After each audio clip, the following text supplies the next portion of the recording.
What's up, Mecha fans, and welcome back to the channel. So today we are once again doing another tier list. This time though we're talking about Synduality Noir, and we're going to be ranking every single Drifter and Magus duo from worst to best in a tier list, like I said. But before I dive into it, I want to hear from you guys, so head on down to the comment section below, let me know what your favourite Drifter and Magus duo is from Synduality Noir if you've seen it, and while you're there, please do leave a like on this video and subscribe if you're a fan of mecha anime content and want to see plenty more videos like this in the future. So as per usual, we've got A, B, C, and D tier. We've got a total of 11 duos here. First up, we've got Albert and Ada. Now, these two characters appear kind of intermittently throughout the series in a few episodes, but they're essentially set up to be the leads in the Synduality Echo of Ada game. I think what's best about them, and it's absolutely what is intended with them, is that you are intrigued by these characters whenever they show up. You want to know more about them, which is good because, you know, they're going to be the leads of a game that's coming out, and that's exactly what they want. They want to kind of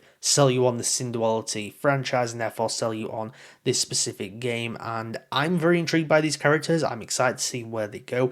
I think as like a kind of protagonist duo, if you will, that of course will be featured in that game, they do feel different to Noir and Kanata, who are of course the kind of main duo in this game. For what they were trying to do with these characters, I thought they were great. I'm very excited to see more of them, and I really do love their character design as well. Now, because they only appear kind of intermittently throughout the series, there's not the most like depth in terms of character. That will of course come with the game. So for now, I'm going to put them straight into B tier. Next, we've got Claudia and Flam, once again, a duo that also do appear kind of intermittently throughout the series. These ones have, you know, a little bit more depth to them. They're very much more involved within this specific series, not really being settled for something else. Though with that said, they absolutely could do like a, you know, spin-off with them. There's potential there. But I really love this duo.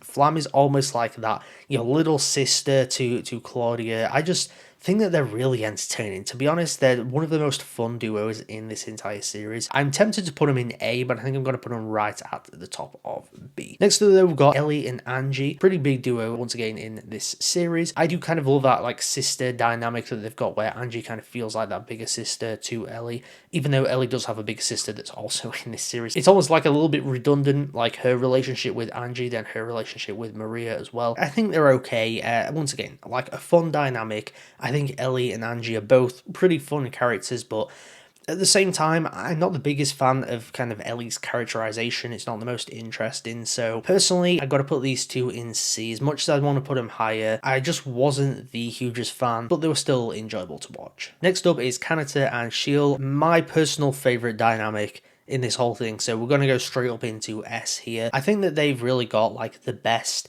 development in terms of a duo. Of course, Kanata and Noir, we'll talk about them soon. I do like those as well. But I just feel like Shield is such a well-characterized person within this series. And of course, we get, you know, the tragedy of her towards the end, which, you know, easily like the saddest moment in the series and was truly a heartbreaker, I would say. But I just love Shield's development. I love how Kanata plays into that. And I just think they've got really good chemistry as characters. I was rooting for a romantic relationship between the two. I think that these two characters really did work. And it is my personal favourite Drifter and Magus duo in the entire series. Next up, we've got another Kanata duo here. We've got Kanata and Mystère. Of course, Mystère comes in midway through the series. To me, this is like Shinji and Asuka from Evangelion down to a T. Kanata's maybe a little bit more or a little bit less of like Shinji, if that makes sense, but you could definitely sit him in that role. Mystère absolutely does play into that Asuka persona, constantly poking fun at him, calling him a hack and all this kind of stuff, basically tormenting and being mean to him. But, you know, their relationship does develop, and I think by the end, they do have a pretty good relationship. So I did like the duo quite a lot. I think it's one of those duos that really grows on you over time, intentionally so, because that's how it's written. So personally, I'm going to put them in A. I think they are really solid. Now we've got another Kanata duo, of course, in the main one, where we've got Kanata and Noir. Really solid duo. The heart and soul, the core of the story. Noir has a really good arc alongside Kanata as well, and their relationship. their dynamic, how that develops over the course of the series, I think is just really damn good. It's not quite S tier with Shield, but I'm going to put him just above Kanata and Myster in the top of A. We have Matt and Schnee. I think this is one of the more interesting dynamics within the show, where you've got Matt, a lot of mystery surrounding him, and then you've got Schnee kind of tying into that as well. You feel like these two characters are really close. I don't think they're like top of the top tier, but I'm going to put them right at the top of B. Next up is Michael and Bob, and I'm just going to say straight away, I'm putting them in D tier. Now, it's not because I don't like them. I think they're fun. There's entertainment to be had with the dynamic between them, but also at the same time, there is really no like proper good like emotional characterization or character arc or anything. They're very much just two characters that exist. Michael especially is just someone that is like sort of a major character in the series, but has no character arc really that's like interesting whatsoever. So I enjoyed them, but in terms of all of the dynamics, it really like quite easily sits towards the bottom. Next up is Pascal and Myster, another really good dynamic that I feel like could have been explored a little bit more, but at the same time they didn't really need to. I felt like it did what it needed to do in terms of establishing their relationship with one another, how they've influenced each other's lives. I really enjoyed this one. It's told mostly through flashbacks, which of course we do get more towards like the latter half of the series, but I thought it was really solid. I'm going to put them in B. I'm going to put them, I don't know, because I like Claudia and Flam just a little bit more just because they're so much fun. So I'm going to put them just behind, but again, I think it's a really solid relationship. And on the flip side of that, we've got Pascal and Noir, a relationship that's really not given a whole lot, but also didn't really need to. It wasn't a major relationship by any means, and I was kind of reluctant to actually put it in here, but I decided to do so. There's a little bit of emotion there, so it's maybe just a little bit better than Michael and Bob, so I'm going to put them at the top of D tier. Again, there's just really like not enough time to explore this relationship in any meaningful way, but at the same time, there's some kind of emotion that is evoked from this relationship, so it's not quite at the bottom. Onto a very different duo though, we've got Rangi and Dolce, I believe that's how you pronounce their names. They were like significant in the first half, but then I feel like they just kind of disappeared in the back half. I guess there was no place in the story for them. To me, they remind me very much of like Team Rocket from Pokemon, play into that like Saturday morning cartoon type thing, and for that, they kind of work. There's really not a whole lot to them character-wise, and you know, they were fun, but at the same time there was a certain annoyance that I personally found to them. They could be slightly irritating at times. They're okay, but I'm going to put them right at the bottom of C. Our second to last duo is Tokyo and Mouton. This is a dynamic that I really enjoyed, especially when they go off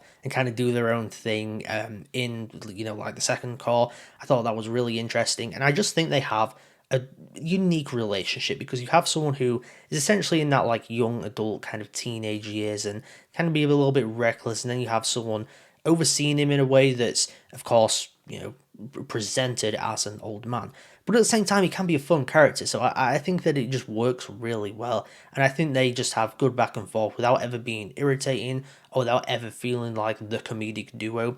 I just feel like this relationship works very well. There's obviously a lot of history to them, and I just think they have a strong bond together. So I'm actually going to put them at the bottom of A. I really did enjoy their relationship. And then last but not least, though, I would argue that some people would consider this to be the worst, we have Ysai and Shield. Now this is technically the lesser, the worst relationship, if you will, the worst duo in this series, just because it is like extremely toxic. Ysai is essentially an abuser to Shield, but at the same time, because of that, it's got like that strong characterization there. It showcases this like cycle of abuse that Shield's going through, and therefore it makes the dynamic between her and Kanata more like investive, if you will. But again, there's an interesting exploration of a theme with these characters, this cycle of abuse that's happening here, and you know, of course, it characterizes Whiteside really well as someone who absolutely despises Magus. You really hate him, which is the intentions, considering he is the villain of the series. So I'm going to put it like right at the top of C. There's the side of me that hates these two characters being together,